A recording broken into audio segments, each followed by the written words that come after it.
Sometimes, life knocks a person so far down, they forget what sunlight looks like. For Jackson Carter, that moment wasn't a single day, but a slow unraveling, a marriage dissolved, children grown and gone, his Navy uniform gathering dust while the medals felt like someone else's memories.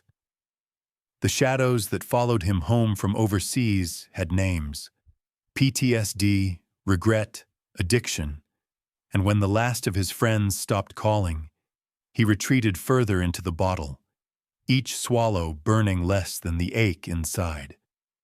He had spent most of his life in Southern California, chasing dreams of family barbecues, the ocean's salt on his skin, laughter rolling through the house at Christmas. But those memories were ghosts now.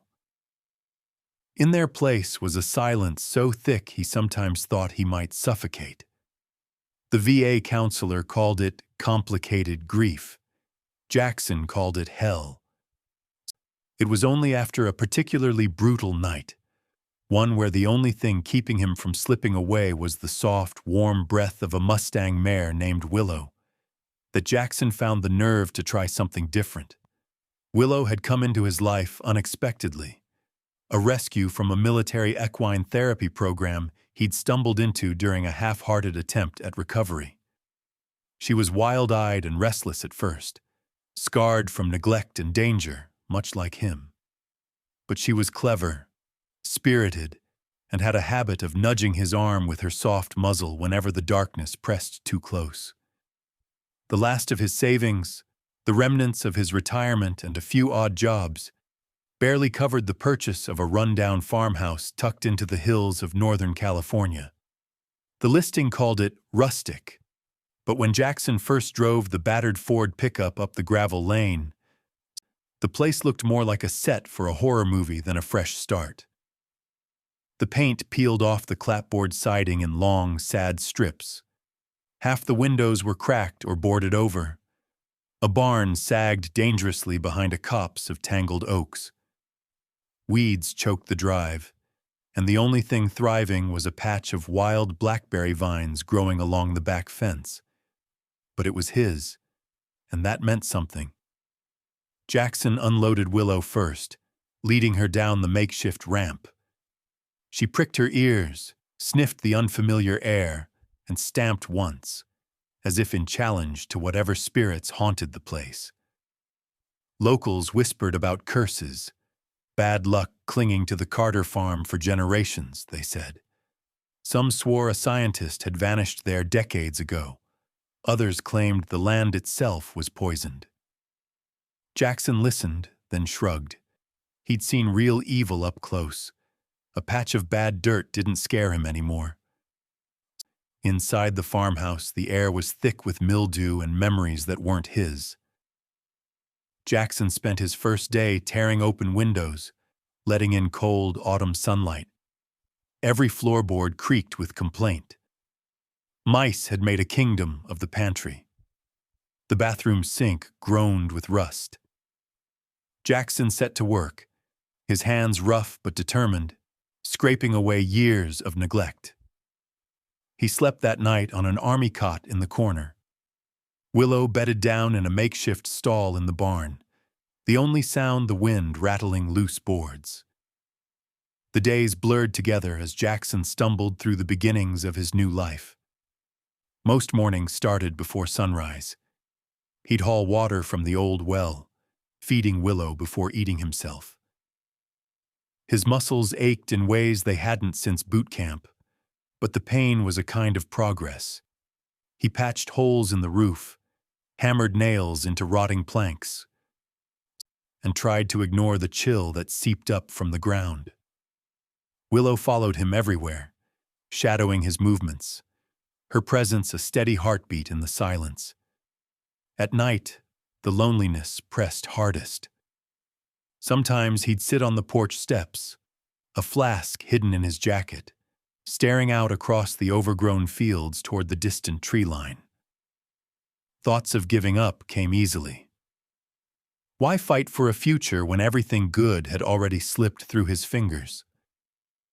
More than once, he nearly packed it in, half convinced the locals were right and the farm was cursed beyond saving.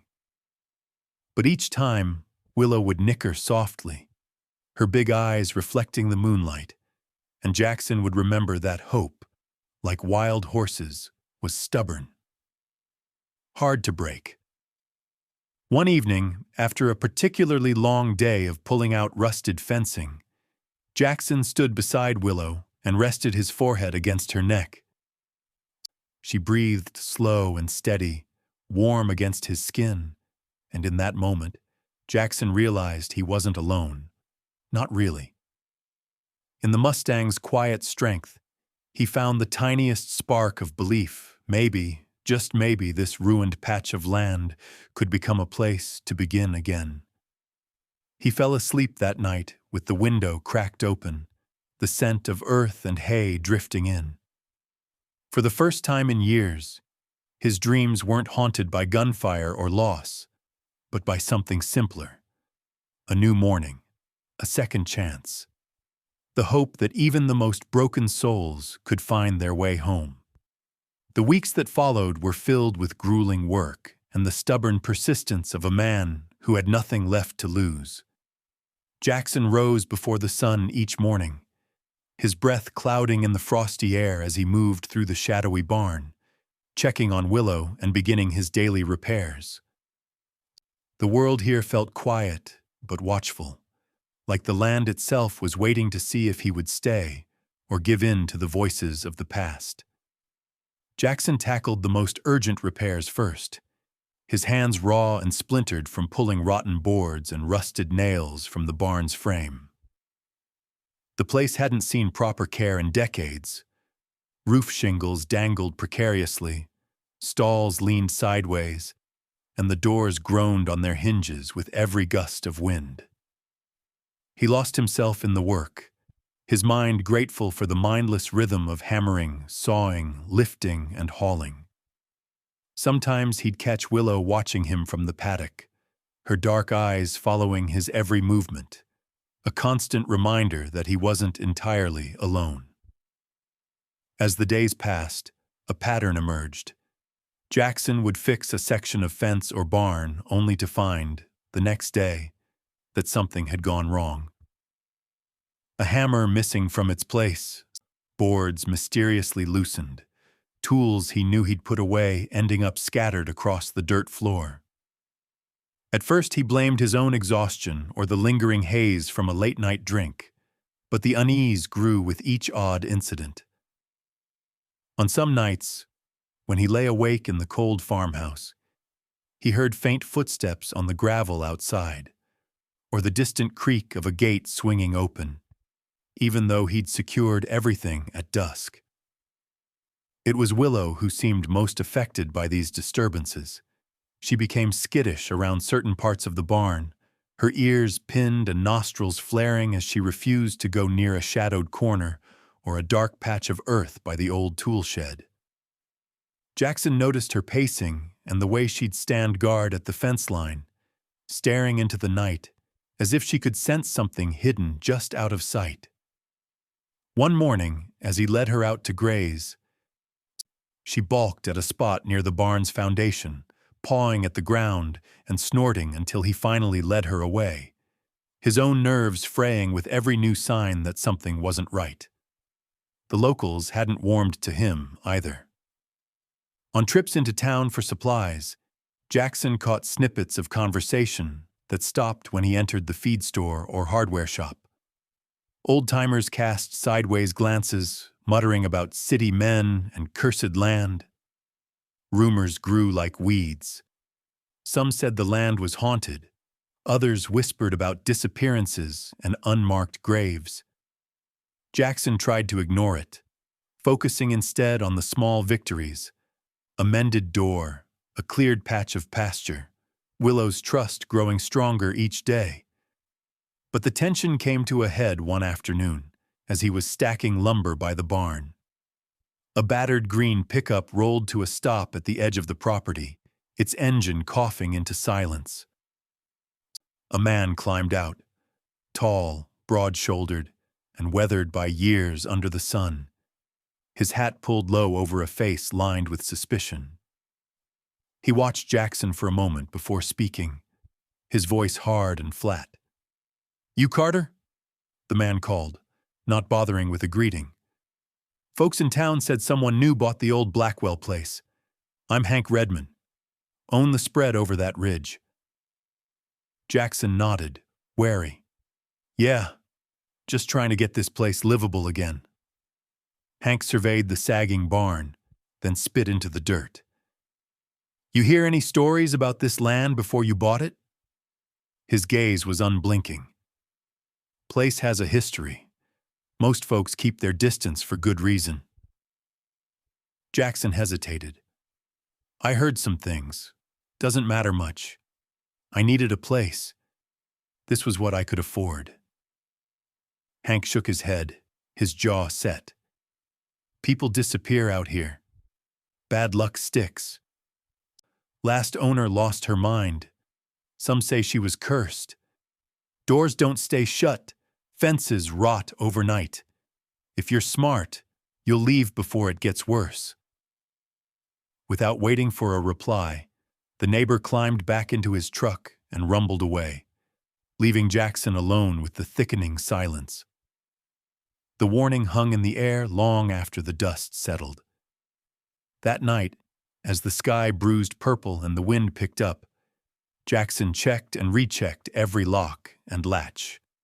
He walked the fence line twice, Willow trailing beside him, her hooves muffled in the tall grass.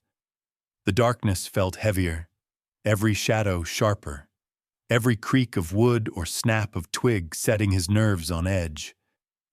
Inside, the farmhouse felt even colder, the walls seeming to close in around him.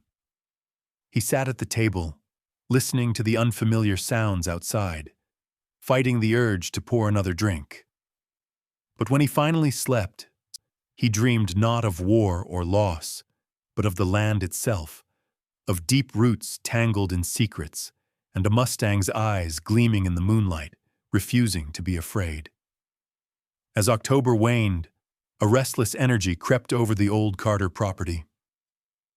Day after day, Jackson pressed on with repairs, fighting both the decay in the wood and the uneasy sense that the land itself resisted change. Still, he persevered, determined to reclaim something from the ruin, if only for Willow's sake. He patched roofs, replaced moldy wall panels, and hauled load after load of debris out of the barn. But the barn, in particular, felt different, as if it had a memory and a will of its own. Willow's agitation only added to his unease. The mare shied from certain stalls and pawed anxiously at places where the dirt was unusually soft, or the air turned inexplicably cold. One afternoon, as rain battered the corrugated metal roof, Jackson worked in the barn, intent on replacing a row of rotten floorboards before the next storm could flood the feed room. Willow, kept inside by the downpour, watched him with wide, searching eyes.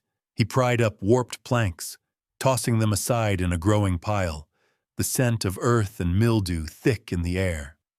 The barn creaked and groaned with each gust of wind.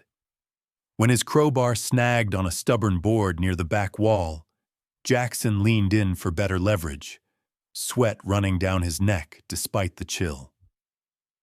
It was Willow who changed the rhythm of the afternoon. The mare's ears swiveled sharply, and she sidestepped until she stood almost over his shoulder, nostrils flaring. Without warning, she struck out with her hoof, scraping hard at the exposed beams. Jackson started to scold her, but the wood crumbled under her persistence, revealing a space just wide enough for a small trunk, hidden deep beneath the floor. Jackson's pulse kicked up as he knelt down, fingers trembling a little as he dragged the trunk into the pale light. The box was old, cedar, banded with iron, and caked in dust so thick it left patterns on his hands. He fumbled with the clasp, heart pounding, and pried open the lid. Inside, wrapped in oilcloth, lay a battered leather-bound journal, its pages thick and yellowed with age. Next to it, tied with string, were loose scraps of paper covered in frantic, looping handwriting and complicated diagrams, some torn, others stained by water and time. Jackson flipped open the journal, breath held tight in his chest. Scrawled inside the cover, in firm black ink, was a name: Dr. Miriam Blackwell. The entries began over 30 years ago, written with a mixture of scientific rigor and personal confession. Jackson squinted at the pages, skimming through technical notes on soil samples, references to rare herbs and experimental crops. But it was the tone of the later entries that made him pause.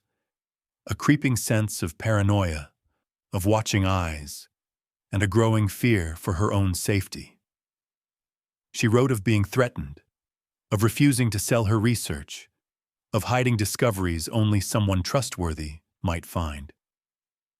As he read, Jackson's sense of time faded. He traced Dr. Blackwell's journey from hopeful innovation to desperation and dread. She believed the land could be healed, made fertile, resilient, a model for sustainable agriculture. But others wanted her research for profit, to patent and exploit what she called nature's own secrets. The entries grew more fragmented, interspersed with what looked like coded messages, symbols, and numbers Jackson couldn't immediately decipher. A crack of thunder startled him back to the present. Jackson looked up, unsettled by the sensation of being watched. The barn was dark, save for the thin band of gray light leaking through the storm shutters. Willow tossed her mane, pawing the earth, her body tense. It was then that Jackson noticed something else. Among the scattered papers, a faded photograph of Dr. Blackwell, smiling proudly in front of the very same barn, and in the background, a much younger Willow as a foal, nearly unrecognizable but for the familiar blaze on her forehead. The discovery unsettled him deeply. What were the odds that he'd rescued this particular Mustang? That she would lead him here? To this story and its secrets? The thought gave him a jolt of purpose, like a soldier being handed orders after months of aimless waiting. Here at last was something only he could do.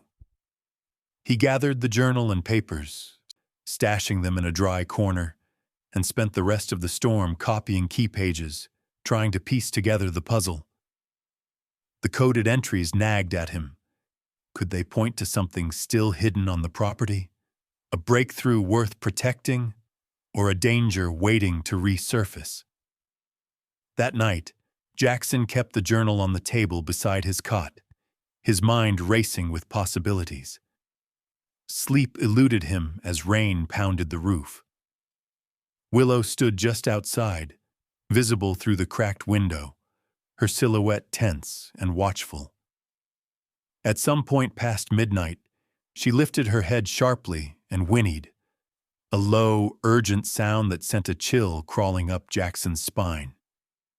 He crept to the window and peered out into the darkness, heart thumping, certain for the first time that he and Willow were not alone. He listened to the night, feeling the weight of secrets pressing down from every corner of the land. Yet beneath the fear, a flicker of hope burned. Jackson knew he couldn't turn away now. For the first time in years, he felt something old and vital stir within him, a sense of mission, a reason to fight, and perhaps, if he was careful, a chance to finally lay the past to rest. Morning brought a leaden sky and a biting chill, but Jackson's mind was sharper than it had been in years. The journal's secrets gnawed at him, urging him out of bed before dawn. He made coffee and sat with the battered leather book, tracing Dr. Blackwell's words by the dim glow of an old desk lamp. The entries were dense with technical notes and personal fears, a scientist's mind grappling with both the hope of discovery and the shadow of danger. Dr. Blackwell's passion leapt from every page.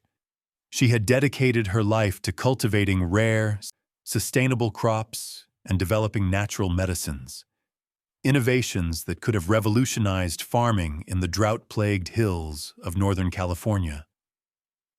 But with each hopeful breakthrough, her writing turned more anxious.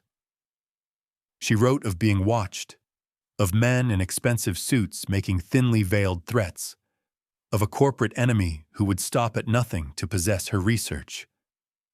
The name that came up again and again, circled in dark ink, was Samuel Price.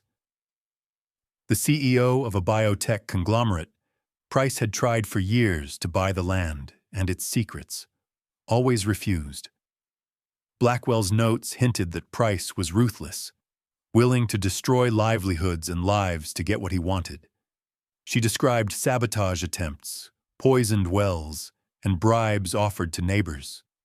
Her final entries brimmed with coded warnings, as if she knew her time was running out. Jackson's hands shook as he turned the pages, the gravity of it all settling on his shoulders. This wasn't just a matter of bad luck or local superstition. This was a battle fought in secrecy, a legacy of resistance buried in the land he now called home. Willow nudged his elbow, as if urging him to act. She'd always been sensitive, tuned to things he couldn't see or name, and this morning her restlessness was palpable. He tucked the journal into his coat and stepped outside. The air was thick with anticipation. Willow trotted ahead, her mane tossing in the wind, leading him beyond the paddocks and crumbling barn. They followed a narrow, overgrown trail Jackson hadn't noticed before, winding through brush and deadfall. The path was barely a memory now, but Willow moved with certainty, pausing only to sniff at the earth or snort at some invisible trace. At the edge of the property, hidden behind a wall of tangled blackberry canes, they found it, a neglected greenhouse, its frame warped and glass panels clouded with dust. Weeds choked the path to the door, and vines curled around the rusted lock. Jackson forced the door open with a creak, the air inside stale and humid. Rows of planters, now overrun by moss and mold, lined the walls. A tangle of strange, resilient plants survived in the gloom, their roots spreading deep and wild in the cracked soil. Jackson moved slowly, brushing cobwebs from the shelves, examining the remains of Blackwell's experiments. Old notes and equipment lay scattered, marked by her meticulous hand. He recognized some of the names from the journal: drought-resistant beans, medicinal herbs, rare fruits bred for nutrient density.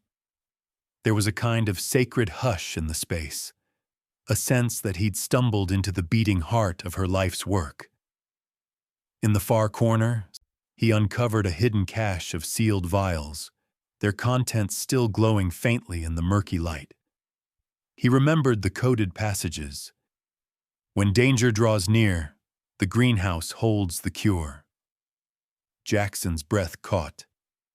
Whatever Blackwell had been working on, it was more valuable and more dangerous than anyone realized. Willow pawed at the dirt by an old workbench, unearthing a half-buried tin box.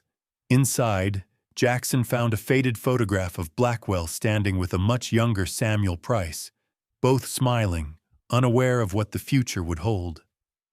There were blueprints, too, schematics for irrigation systems, solar-powered pumps, all scribbled with notations about sharing knowledge, not selling it. As Jackson pieced the evidence together, the magnitude of the mystery grew. Someone, maybe even Price himself, still wanted whatever was hidden here. Jackson's own arrival wasn't a coincidence. He'd been drawn into a struggle bigger than himself, a fight over the future of the land. Unsettled but driven, he made his way into town that afternoon, carrying a few of Blackwell's notes and a photo of the strange plants. The only person he trusted enough to ask for help was Mabel Green, the town's elderly librarian. She had lived through the Blackwell years, remembered the woman's quiet brilliance, and knew how to keep secrets. Mabel listened, her expression grave as she scanned the journal pages. She cautioned Jackson in a low voice. The Price family had eyes everywhere. People disappear when they ask too many questions, she warned, sliding the notes back to him with trembling fingers. Don't trust anyone you don't know.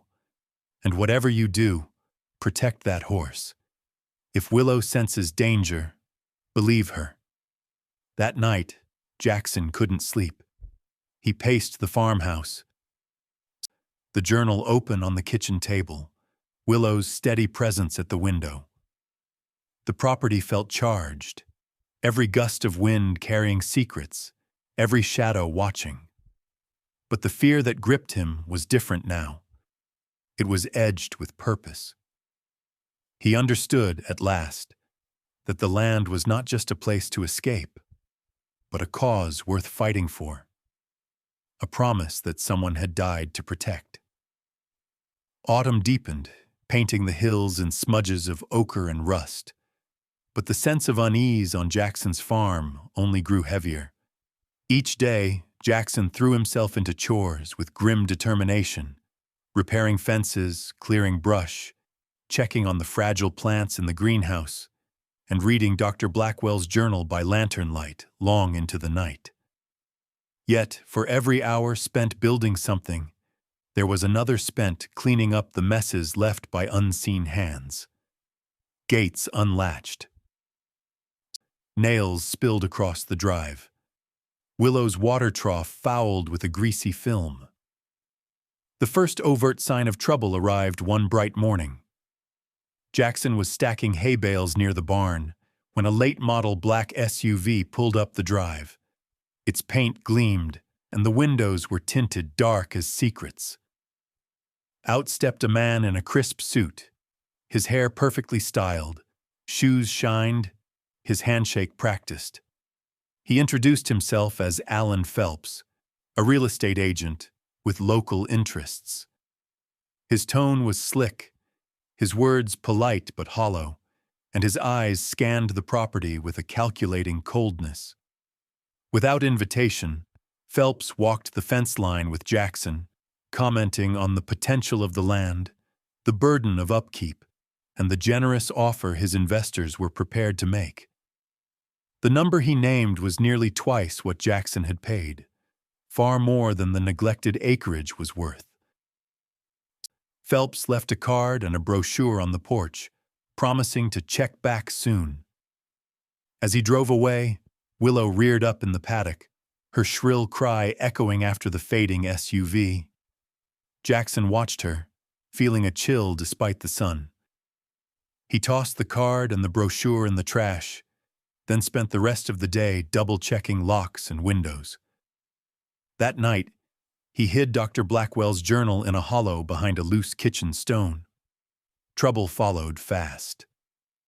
The next morning, Jackson found the barn doors hanging open, hinges bent and lock broken. Hay was scattered everywhere, and Willow's feed had been laced with something foul. She refused to touch it. Jackson's tools, carefully sorted the day before, were now gone. His nerves frayed as he moved through the chaos, trying to make sense of what was happening. He knew these weren't pranks or careless mistakes. Someone wanted him scared, unsettled, and willing to sell. Willow's instincts became his early warning system. She refused to go near certain fence posts, pawing the ground and snorting, her muscles tensed as if she sensed danger hiding in the grass. When Jackson went to fetch water from the well, Willow cut in front of him, blocking his path, her eyes wild and insistent. On a hunch, Jackson checked the rope bucket and found a handful of slick blue granules at the bottom, rat poison. He stared at them in disbelief, rage boiling in his chest. If not for Willow, he might have filled the trough as usual, never suspecting. The campaign of intimidation escalated quickly. Nights brought the screech of car tires on the gravel road, headlights sweeping across the walls, then vanishing before Jackson could get outside. On one particularly stormy evening, he heard the shattering of glass and found a brick had smashed his kitchen window. Taped to it was a note in red marker: "Sell or else." Jackson's hands trembled as he read the threat, but inside him something hardened. He wasn't running, not this time. The tension infected every corner of town. Neighbors who'd once ignored him now eyed him with open suspicion. Rumors circled, the crazy vet poking into business best left alone, the outsider stirring up trouble on cursed land. His supplies at the hardware store were out of stock more often. At the diner, conversations went silent when he walked in. It was as if a line had been drawn around his farm, separating him from the rest of the world. But not everyone looked away. Late one afternoon, as Jackson repaired a section of fence mangled in the night, an old ranch hand named Eddie stopped his truck at the property edge. Eddie didn't say much, just nodded toward Willow and handed Jackson a battered thermos of strong coffee. His gesture said enough. Someone was watching. Someone cared, even if they dared not say it aloud. Jackson knew he had to protect himself. He started recording everything. Photos of every broken gate and slashed tire, notes on times and faces, phone calls to a county sheriff who sounded tired and unconcerned. At night, he set up motion lights and trail cameras, hiding them in the trees. The sense of being hunted was everywhere, but Jackson drew courage from Willow's quiet faith. She became his shadow, never straying far, always alert to the things he couldn't see. One sleepless night, as the wind howled through the eaves and the farmhouse shuddered against the storm, Jackson sat at the table with Dr. Blackwell's journal, the photographs, and a battered voice recorder. He began to speak, recounting every strange event, every threat, every clue, his words filling the empty rooms, laying down a record for whoever might come after him. He understood now. This fight was about more than land or money. It was about truth, about honoring the woman who'd risked everything for her discoveries, and about the wild horse who'd saved him more times than he could count. If he was to survive, he'd have to trust Willow, his own instincts, and the stubborn hope that had brought him to this lonely place. The land's secrets were drawing danger ever closer, and Jackson knew he had to be ready, no matter what came next.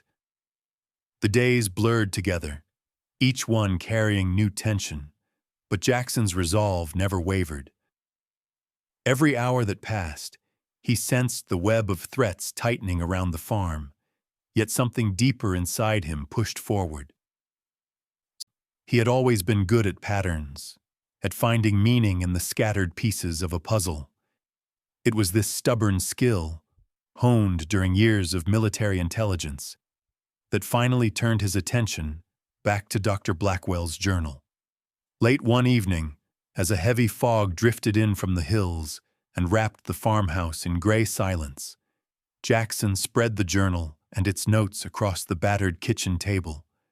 His breath steamed in the cold air as he scanned the cryptic codes and odd phrases Dr. Blackwell had left behind.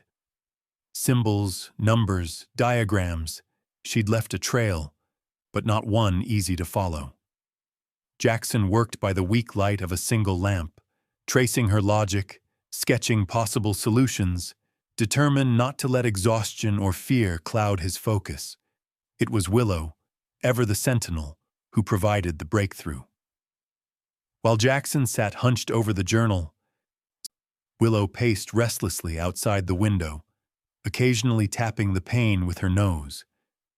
Her agitation grew each time Jackson paused at a section of coded writing referencing roots below the northern light, the watchful stones, and a key buried where Willow paws.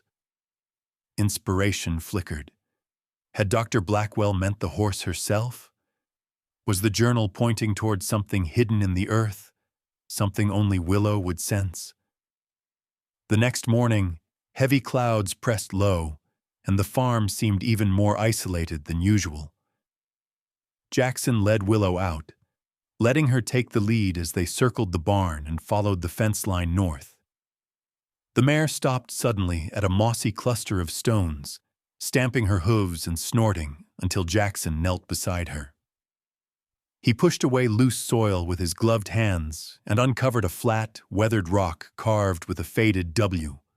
Willow scraped at the earth, revealing an old tin box rusted shut but still intact. Jackson pried it open with trembling fingers.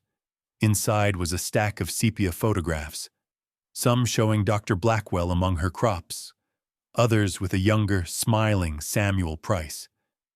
There were also small glass vials containing strange seeds and dried herbs, labeled with codes that matched those in the journal.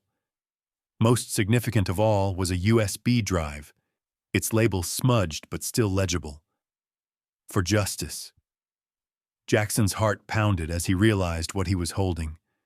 This was evidence, proof of Price's relentless campaign, Blackwell's discoveries, and possibly the story behind her disappearance. Before he could take a full breath, a chill prickled down his spine.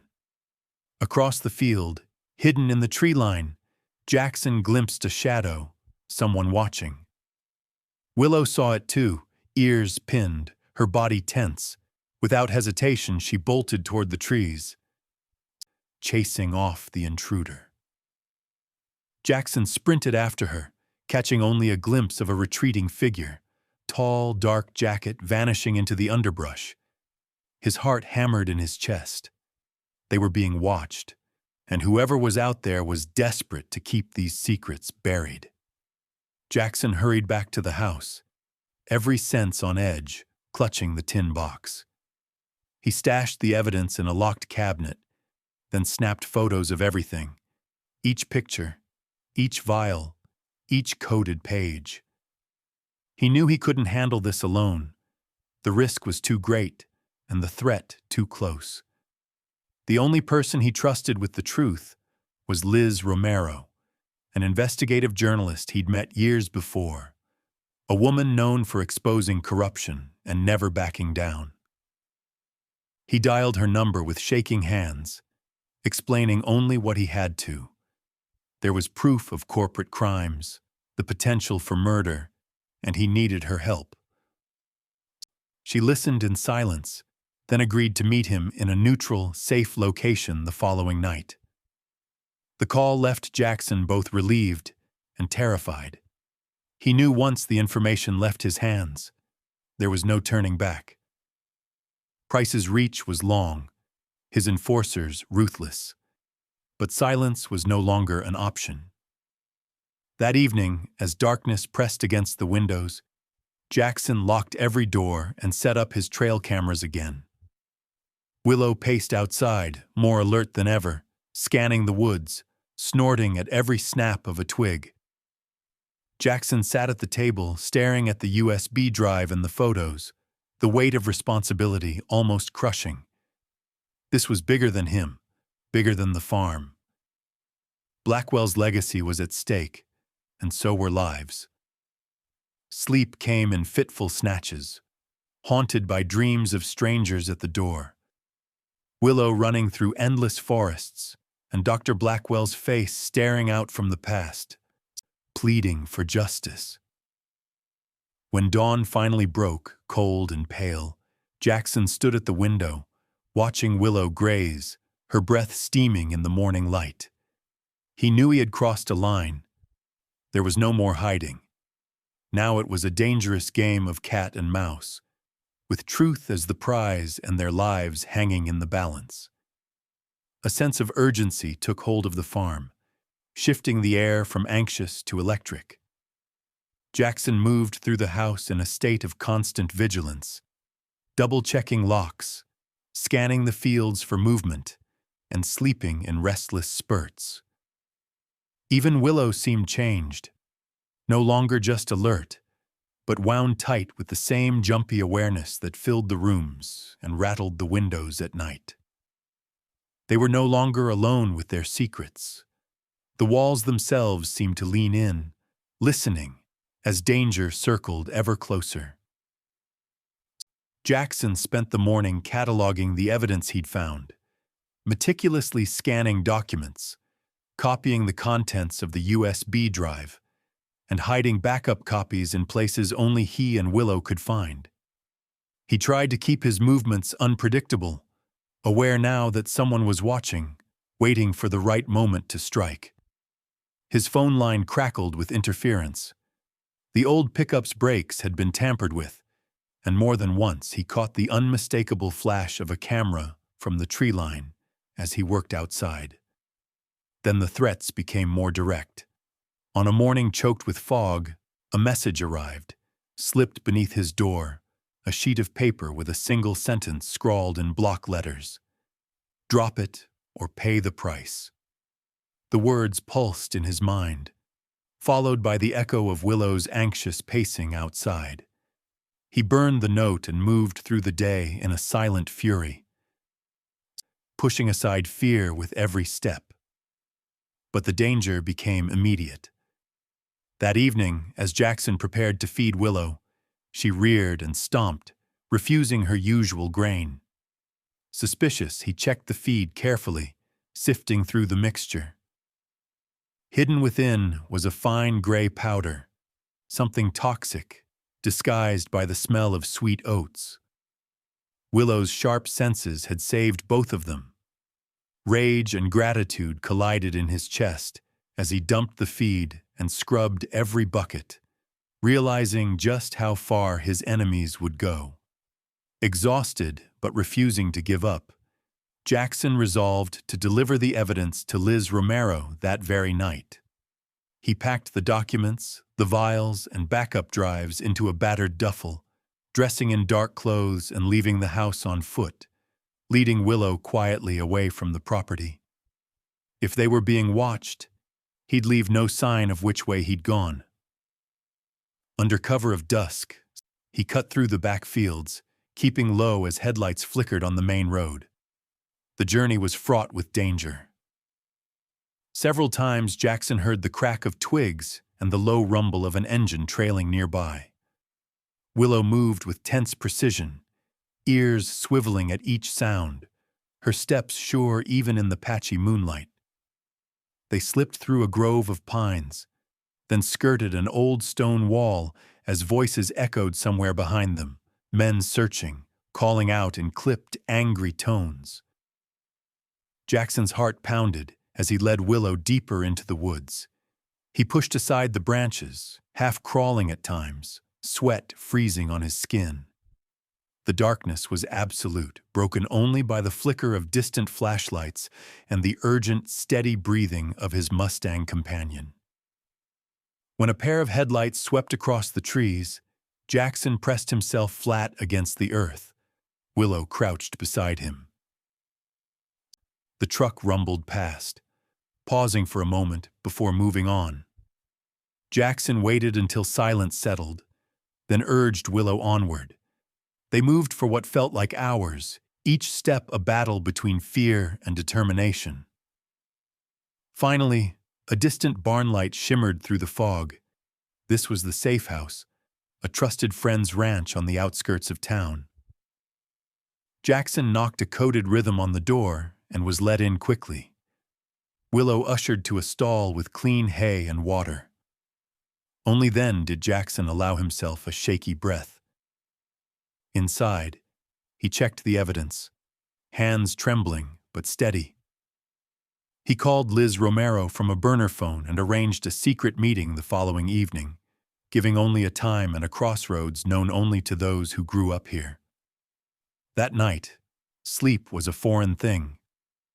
Jackson lay on a cot by Willow's stall, eyes open, mind replaying every close call, every betrayal and escape, every echo of Blackwell's warnings from the journal. He knew there would be no second chances if he failed.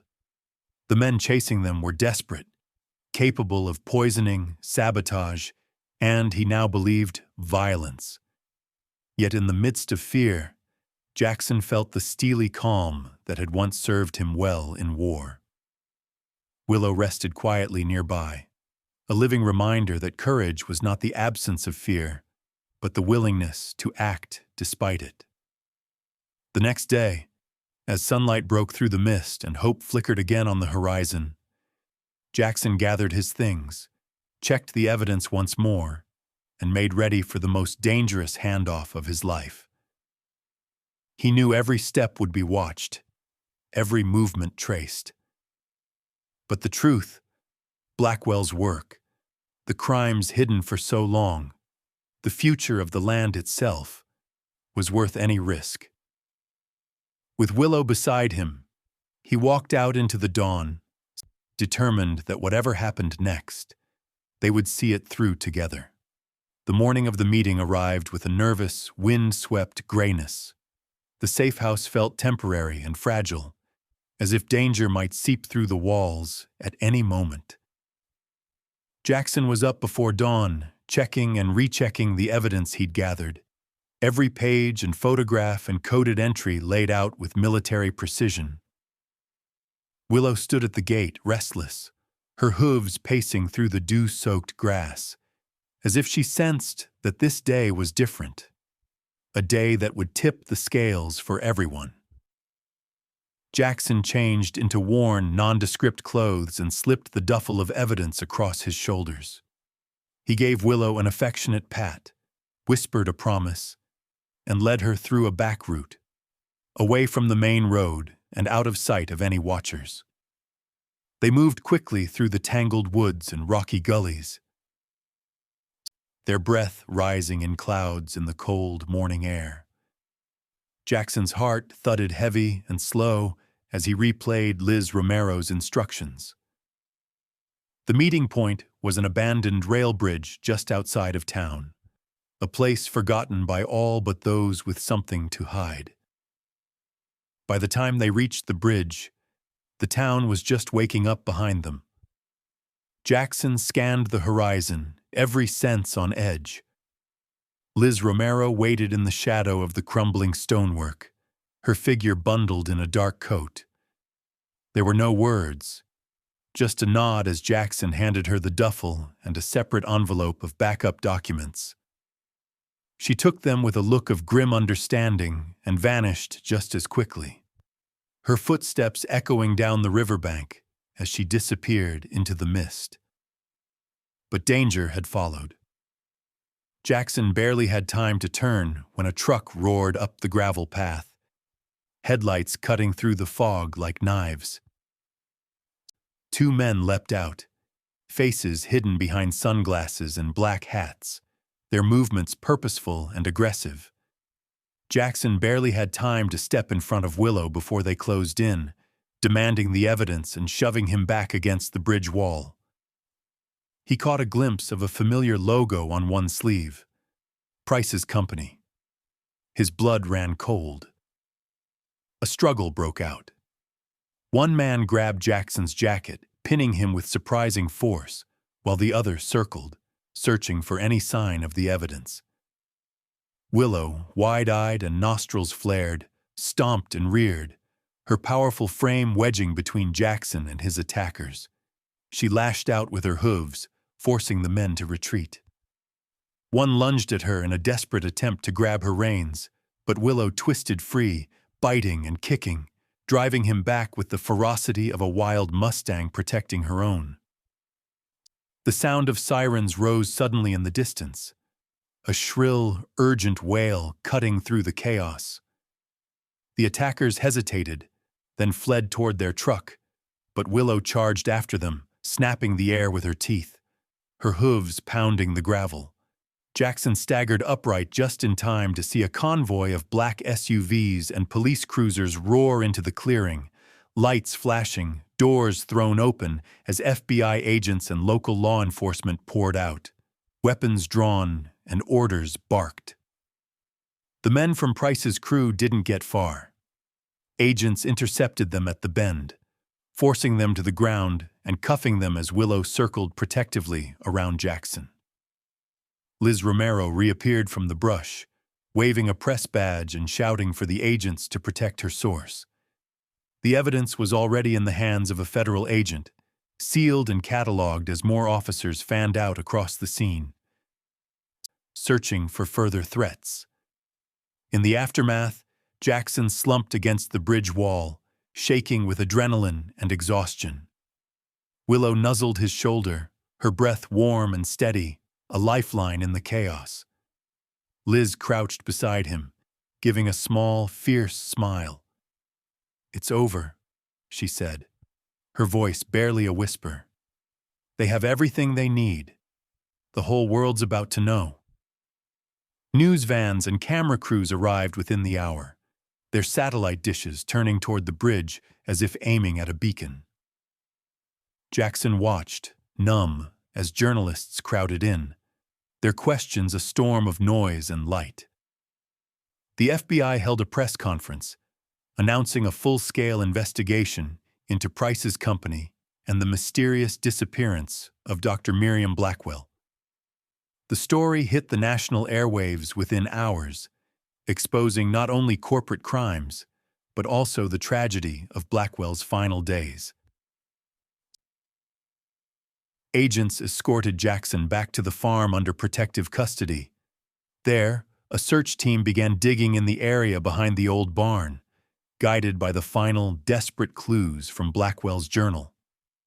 It wasn't long before they uncovered a hidden cellar, its door rusted shut. Inside, they found what had been lost for so many years: Dr. Blackwell's remains, wrapped carefully in a faded laboratory coat, surrounded by her notes and samples. A somber hush fell over the crowd as investigators carried her out, honoring her with the dignity she'd been denied in life. Jackson was hailed as a hero, though he struggled to accept the title. The interviews, the applause, the bright lights all felt distant and unreal. What mattered was the quiet moment afterward, when he and Willow walked the property alone, the sky beginning to clear as the weight of secrecy and fear finally lifted. The Mustang paused at the edge of the field, turning to Jackson with a look that said, in her own wordless way, that they had done what was right. The story had broken open, and nothing would ever be the same. But as dusk settled and Willow grazed in the softening light, Jackson realized he had found what he'd always searched for.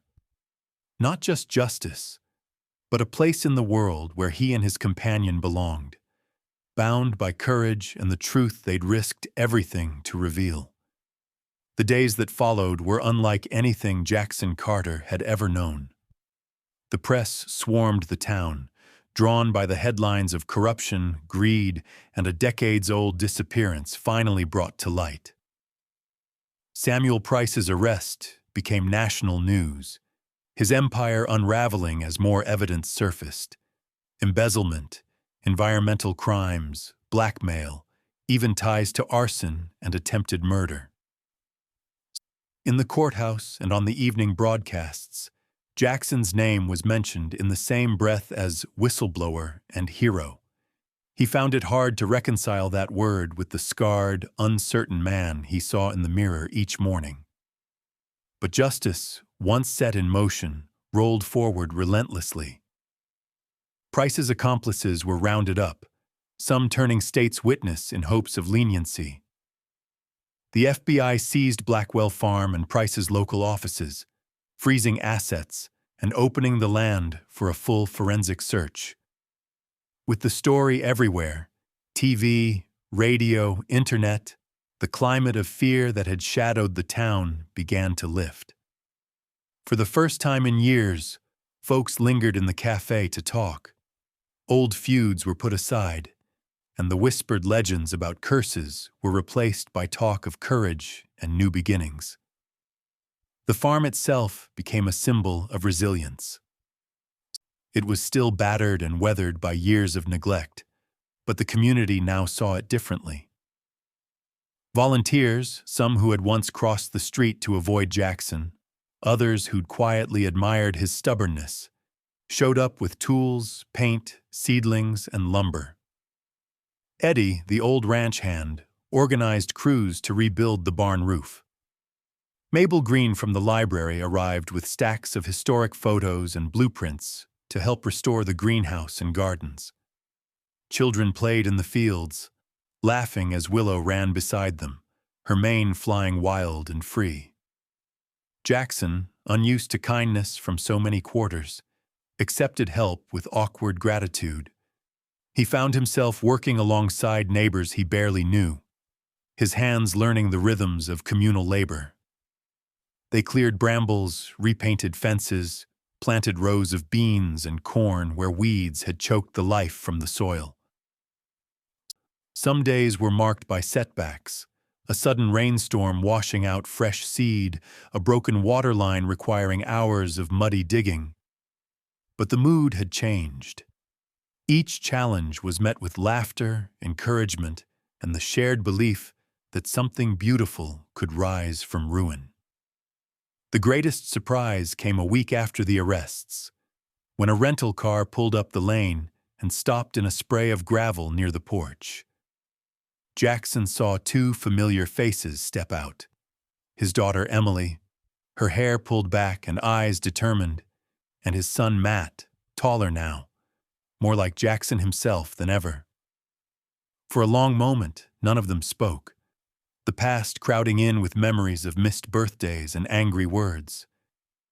But Emily was the first to cross the distance, arms around his shoulders, Matt following, his grip strong and silent. There was pain in the reunion, but also forgiveness, unspoken, but real. Together, they walked the fields, Matt helping to install solar panels that would power the new irrigation system. Emily coaxing wildflowers from the edge of the garden where Blackwell's rare plants had once grown. In the evenings, they sat on the porch, sharing quiet stories of childhood and loss, but also of hope. Jackson listened more than he talked, watching his children move easily through the spaces he'd once filled with regret. He realized that healing was not a sudden thing, but a gradual process, like a field left fallow, then slowly brought back to life. Willow became a legend in her own right. Stories spread of how the Mustang had sensed danger, foiled would-be attackers, and stood her ground against those who meant harm. Children left apples and carrots at the pasture fence. Artists painted her portrait. And she trotted through town in the Founders' Day parade with a garland of wildflowers braided into her mane. People who had once whispered about curses now called her the spirit of the farm, a living testament to loyalty and courage. As the farm took shape, Jackson found the burdens he'd carried for so long easing from his shoulders. He joined the town's restoration committee, using his experience to advocate for veterans and for sustainable agriculture projects in the region. The scars of his old life were still there, but they no longer defined him. Instead, he found purpose in working alongside friends, in watching Willow gallop through green fields at sunset, and in the warmth of family returned.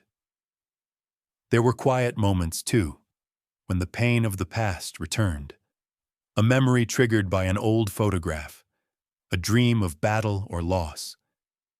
But Jackson no longer faced those shadows alone.